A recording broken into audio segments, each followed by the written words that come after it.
Hello, this is Mr. Lowry. Today's objective is 3.3b. We will use context clues within and beyond a sentence to tell the meaning of unfamiliar words. Again, context clues, when we're talking about context clues, we're talking about words in the text that help us understand what the meaning of an unfamiliar word is. And this will happen a lot when they take the STAR test and exams here in the school. We'll come across words that the students don't know what they mean, but they don't necessarily have the opportunity to use a dictionary. So we teach them how to use context clues, or using the other words in the text to figure out what a word means.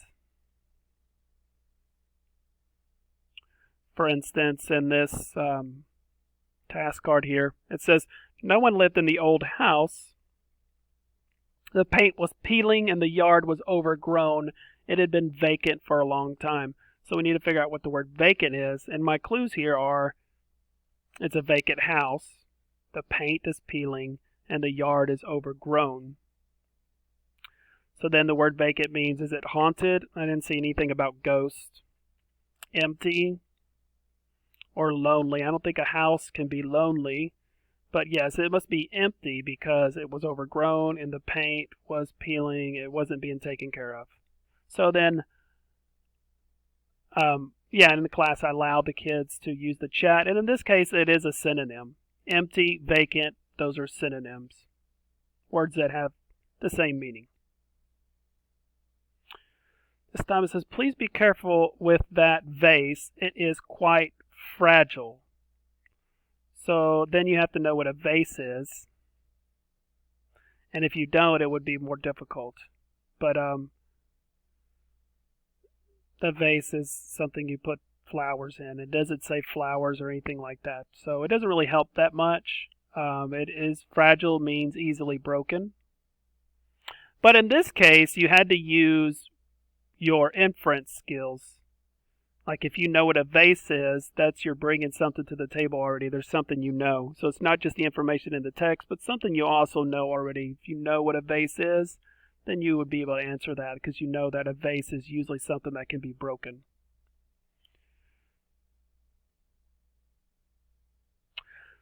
Talia preferred the red shirt because she likes red more than yellow or blue.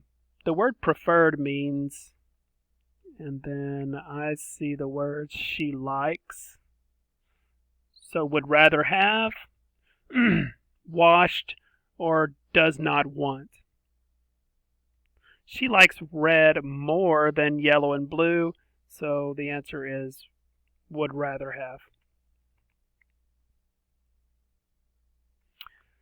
This one says, Susan reduced the amount of paper she was using by always remembering to use both sides of each paper. So I see this clue. She's remembering to use both sides. That's reducing the amount.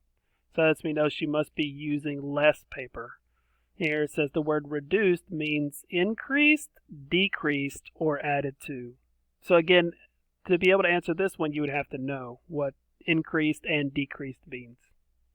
But yeah, she's decreasing the amount, she's reducing the amount.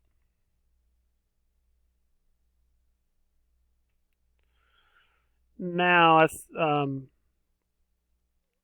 of using the task cards now, we're actually going to read in the text, and this time we're going to be using clues in the text to tell what the unknown word or maybe unfamiliar word is.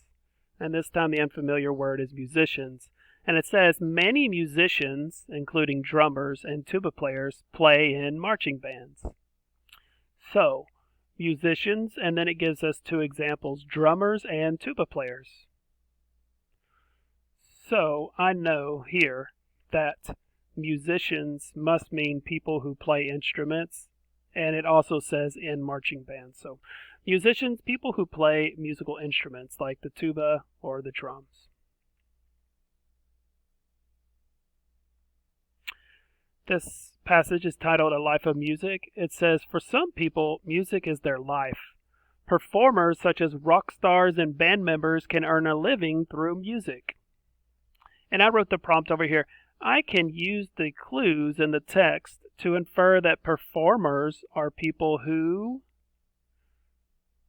And it says right here, earn a living through music. At this time, it gives you the exact definition in the text. In this paragraph, it says, many musicians go on tour. They travel from city to city to put on shows. They may also go to other countries. They use different kinds of transportation, including buses, planes, and cars, to get from place to place. So this time, these are our clue words. What is transportation? Transportation is buses, planes, and cars, or things they use to get from place to place.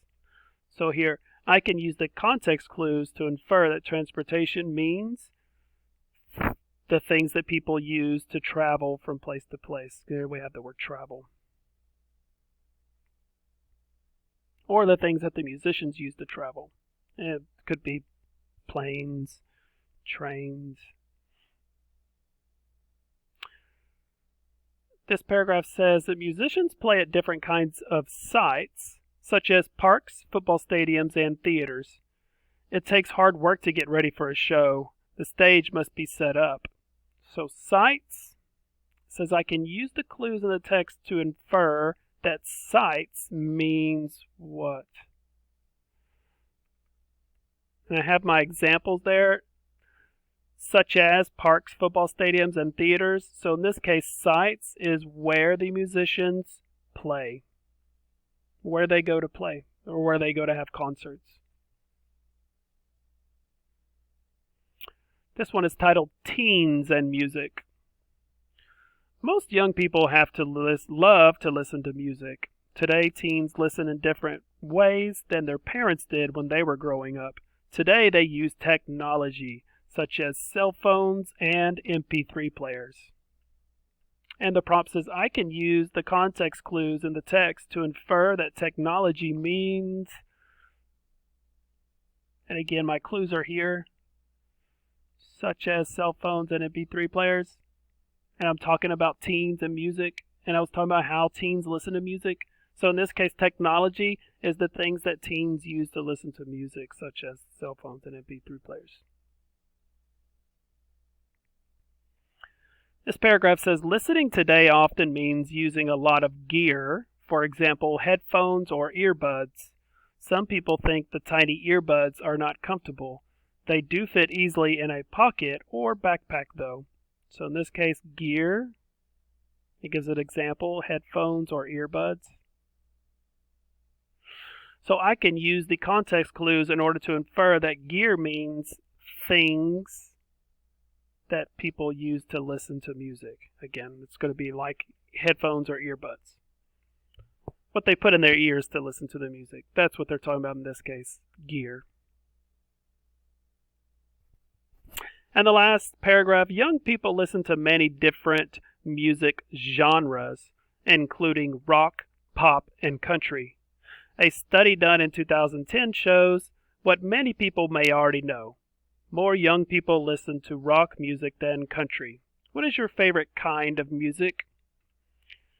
So in this case it says, I can use the context clues to infer that genres means, and this time we were telling the kids that these context clues are going to be in and around that word, and they're oftentimes not even in the same sentence. So this time they give us a synonym at the very bottom for the answer. What is genre? Rock, pop, and country. Then it talks about how rock is more popular than country, and then it says, what is your kind of music? Favorite kind of music. So a genre in this case is a kind of music. And here I was given some examples. Some types of music. There's country music.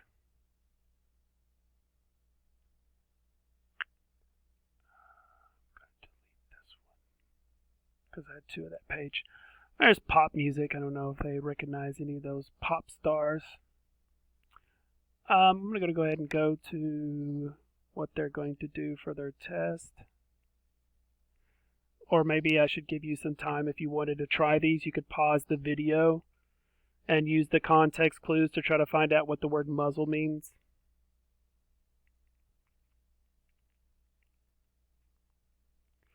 Here you could pause the video and try to use the context clues to find what the word deceive means.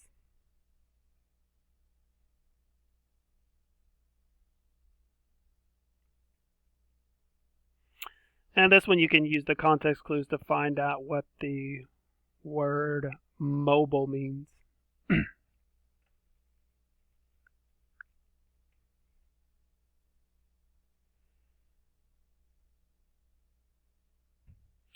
This is the Dead Sea. If any of you students go to church and read stories from the Bible, a lot of these stories take place in this part of the world.